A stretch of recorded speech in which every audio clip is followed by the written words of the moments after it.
Light, camera, action. Peace.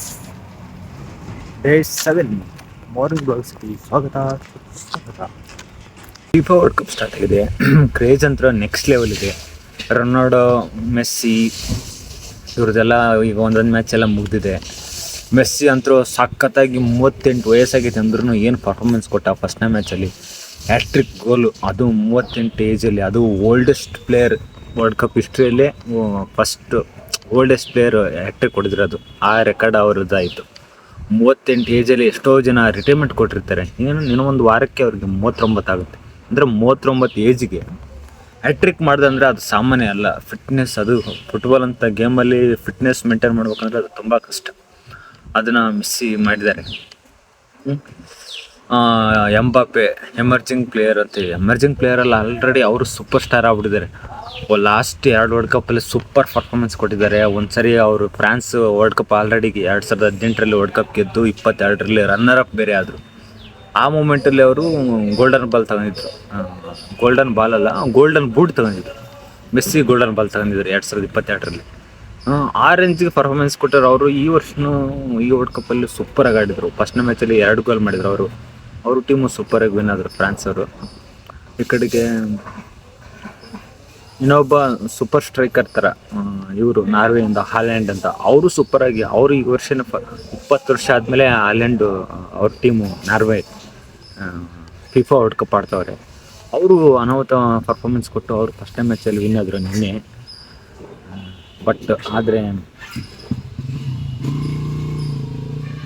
ಆದರೆ ನಾವು Ronaldo team ಅವರು ನಿನ್ನೆ ಹೆವಿ ಎಕ್ಸ್ಪೆಕ್ಟೇಷನ್ ಇತ್ತು. ಮೆಸ್ಸಿ ಟೀಮೂ ಗೆತ್ತು, ಹಾಲೆಂಡ್ ಟೀಮು ಗೆತ್ತು, ಈ ಕಡೆಗೆ ಎಂಬಾಪೆ ಟೀಮು ಗೆತ್ತು. ಬಟ್ ಆದರೆ ರೊನಾಲ್ಡೋ ಟೀಮು ಗೆಲ್ಲುತ್ತಂತ ಎಲ್ಲ ಎಕ್ಸ್ಪೆಕ್ಟೇಷನ್ ಇಟ್ಕೊಂಡಿದ್ರು. ಅವ್ರ ಟೀಮಲ್ಲಿ ಏನು ಗೊತ್ತಿಲ್ಲ, ನಿನ್ನ ಕೋರ್ಡಿನೇಷನ್ ಪ್ರಾಬ್ಲಮ್ ಅಥವಾ ಏನು ಪ್ರಾಬ್ಲಮ್ಮೋ ಗೊತ್ತಿಲ್ಲ. ಫಸ್ಟ್ನೇ ಮ್ಯಾಚ್ ಅವರು ಅಷ್ಟು ಸಖತ್ತಾಗಿ ಪರ್ಫಾರ್ಮ್ ಮಾಡಲಿಲ್ಲ. ಟೀಮು ರೊನಾಲ್ಡೋ ಗೋಲ್ ಮಾಡ್ತಾನಂತ ಎಲ್ಲ ಎಕ್ಸ್ಪೆಕ್ಟೇಷನ್ ಜಾಸ್ತಿ ಇತ್ತು. ಬಟ್ ಏನು ಮಾಡೋಕ್ಕಲ್ಲ, ಯಾಕಂದರೆ ಅವ್ರಿಗೂ ವಯಸ್ಸಾಗಿತ್ತಲ್ಲ, 41 ಏಜ್ ಆಗಿದೆ. ಬಟ್ ಟ್ರೈ ಬೆಸ್ಟ್, ಭಾಳ ಚೆನ್ನಾಗಿ ಆಡಿದರು. ಬಟ್ ಆದರೆ ಅಪೋಸಿಷನ್ ಟೀಮ್ ಅಂಥ ಪರಿ ಏನು ಸ್ಟ್ರಾಂಗ್ ಏನು ಇದ್ದಿಲ್ಲ. ಬಟ್ ವಿನ್ ಆಗೋದ ಪ್ರಿಡಿಕ್ಷನ್ ಎಲ್ಲ ಮಾಡಿದ್ರು ಜನ ಜಾಸ್ತಿ. ಪೋರ್ಚುಗಲ್ ವಿನ್ ಆಗುತ್ತೆ ಅಂತ ಹಾಕ್ಕೊಂಡಿದ್ರು. ಬಟ್ ಆದರೆ ಅವರು ಡ್ರಾ ಆಯಿತು ಮ್ಯಾಚು.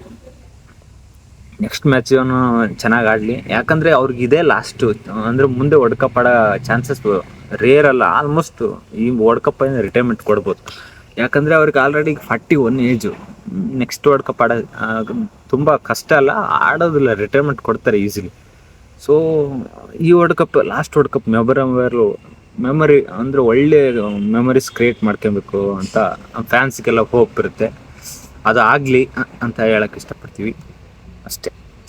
ಈ world cup, FIFA world cup craze ಅಂತ ನೆಕ್ಸ್ಟ್ ಲೆವೆಲ್ ಇದೆ. ಬಟ್ ಆದರೆ ಈಗ ಅದೇ ಥರ ನಮ್ಮ ಕ್ರಿಕೆಟಲ್ಲಿ ಈ ರೇಂಜ್ಗೆ ಕ್ರೇಜ್ ಇಲ್ಲ ಅನಿಸುತ್ತೆ. ಯಾಕಂದರೆ ಕ್ರಿಕೆಟಲ್ಲಿ ಯಾಕೆ ಈ ರೇಂಜಿಗೆ ಕ್ರೇಜ್ ಕಡಿಮೆ ಆಗ್ತದೆ ಅಂದರೆ, ಈಗ ನಮ್ಮ ಕ್ರಿಕೆಟಲ್ಲಿ ಎವ್ರಿ ಇಯರ್ ವರ್ಲ್ಡ್ ಕಪ್ ಇರುತ್ತೆ. ಅಂದರೆ ಒಂದು ವರ್ಷ T20 ವರ್ಲ್ಡ್ ಕಪ್ ಇರುತ್ತೆ, ಇನ್ನೊಂದು ವರ್ಷ ಒನ್ ಡೇ ವರ್ಲ್ಡ್ ಕಪ್ ಇರುತ್ತೆ, 4 ವರ್ಷಕ್ಕೊಮ್ಮೆ ಒನ್ ಡೇ ವರ್ಲ್ಡ್ ಕಪ್ ಇರುತ್ತೆ. ಆ ಸೆಂಟ್ರಲ್ಲಿ 2 ಸಾರಿ T20 ವರ್ಲ್ಡ್ ಕಪ್ ಬರುತ್ತೆ, 2 ಸಾರಿ ಚಾಂಪಿಯನ್ ಟ್ರೋಫಿ,